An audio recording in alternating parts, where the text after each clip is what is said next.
again. This is just something that I don't like when people just give formulas. I like it when they explain where formulas come from. I'm not always going to be able to do that to you in this class, but a lot of the time I'll be able to, and that's nice. All right, now we're going to prove the third one.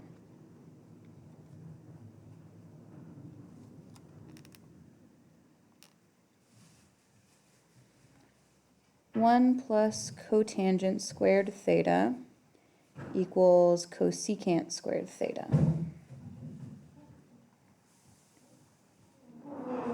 Okay, so I'm going to do the same trick I started with last time, where I look at my unit circle and I see what they're equal to. So cotangent is the same thing as x over y, and cosecant is the same thing as 1 over y. So that means this is 1 plus x squared over y squared. I'm just going to skip that step where I've got the square on the outside and go right to distributing that square to the top and the bottom, just like we learned in those exponential rules, equals cosecant squared, which is 1 over y squared. And really, this is going to be the exact same trick we did last time. We're going to make a common denominator, which in this case this time is y squared over y squared.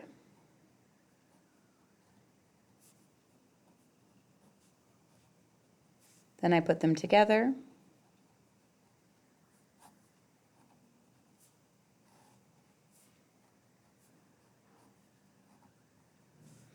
Remember, x squared plus y squared, we wrote it right here. X squared plus y squared equals 1. So I can say that this top is equal to 1. That's 1 over y squared equals 1 over y squared. Q, E, D, check. Perfect. So that right there is our third identity. And the last thing we're going to put on our unit circle today. This was 1 plus cotangent squared theta equals cosecant squared theta. All right, so now you're thinking, well, how do I use these? So the goal of this is to use these three things that we know to be true to figure out other angles when we don't have them. It's kind of like a logic game, almost. So we're going to use these facts to figure out all kinds of things. We'll do 2 examples for that.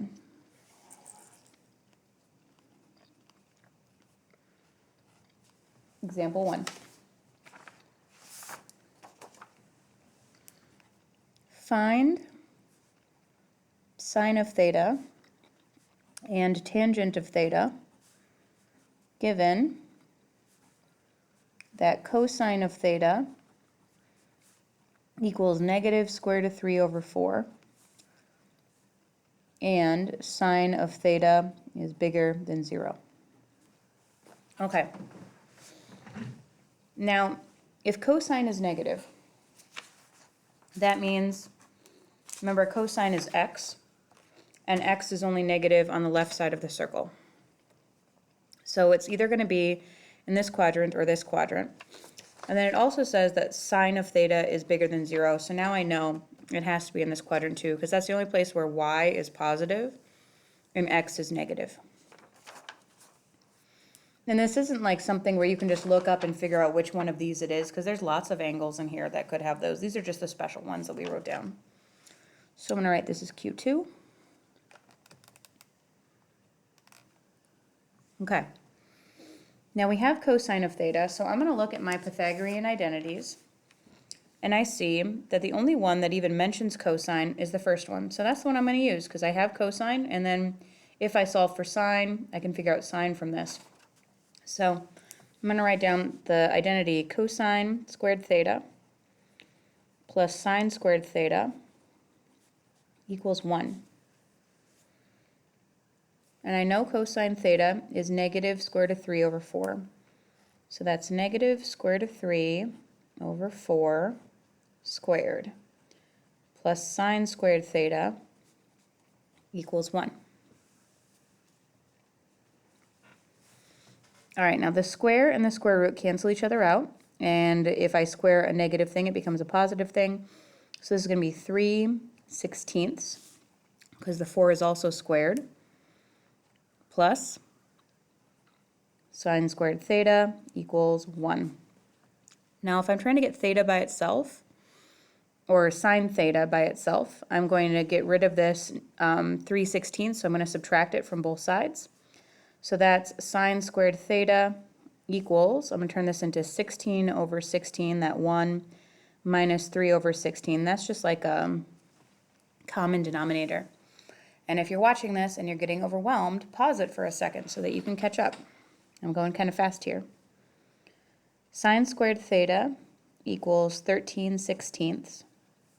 And then to get rid of the square, we got to do a square root, square root. So now we have that sine theta equals the square root of 13/4.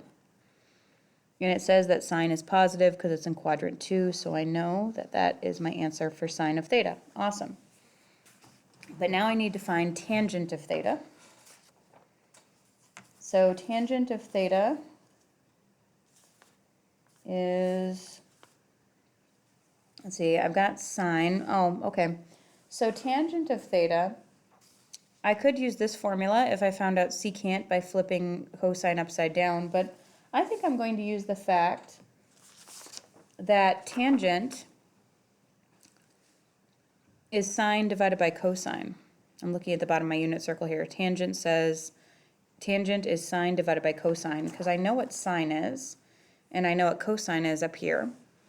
So tangent of theta is equal to sine of theta divided by cosine of theta, which is the square root of 13/4 divided by negative square root of 3/4.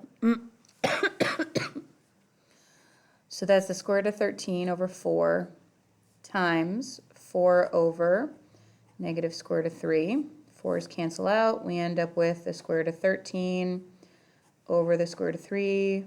This is negative.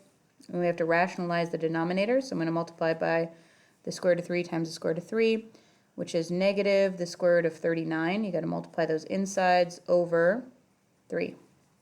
And that is tangent of theta.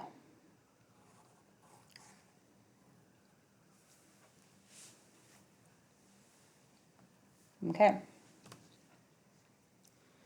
The last one we're going to do, one more example.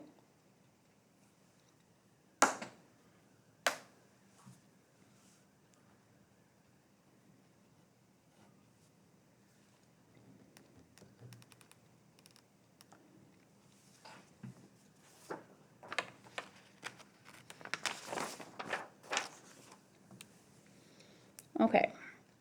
Find sine of theta and cosine of theta given that tangent of theta equals 4/3 and is in quadrant 3. Now, it's tempting right now to say that since tangent is sine divided by cosine, that sine is 4 and cosine is 3. But if you look at the unit circle, the max it ever reaches to is up to 1 or -1, -1 or 1. It never goes up to 3 or 4. So that just must be like a reduced ratio, not necessarily what these two were originally. So instead, what I'm going to use is I'm going to use one of our Pythagorean identities, and you're going to find that in your homework, anytime you're like, what should I do? The answer is one of these 3 things. Now I have tangent, which is 4/3, so I'm going to use the formula that has tangent in it, right here. So I'm going to use tangent squared theta plus 1 equals secant squared theta. Okay. So I know that tangent of theta is 4/3. I'm going to square that and add 1, and that's going to equal secant squared theta If I square both of these, I end up with 16 over 9, plus, I'm going to make this a common denominator to make it easier for myself, 9 over 9 equals secant squared theta. 16 ninths plus 9 ninths is 25 ninths equals secant squared theta. And then to get secant by itself, I'm going to do a square root and a square root. So now secant theta is 5/3.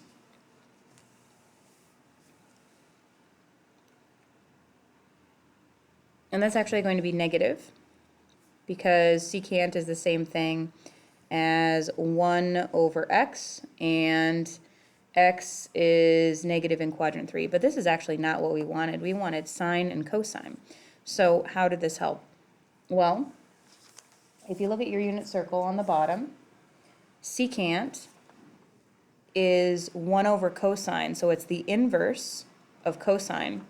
So to find cosine, I'm just going to flip this upside down.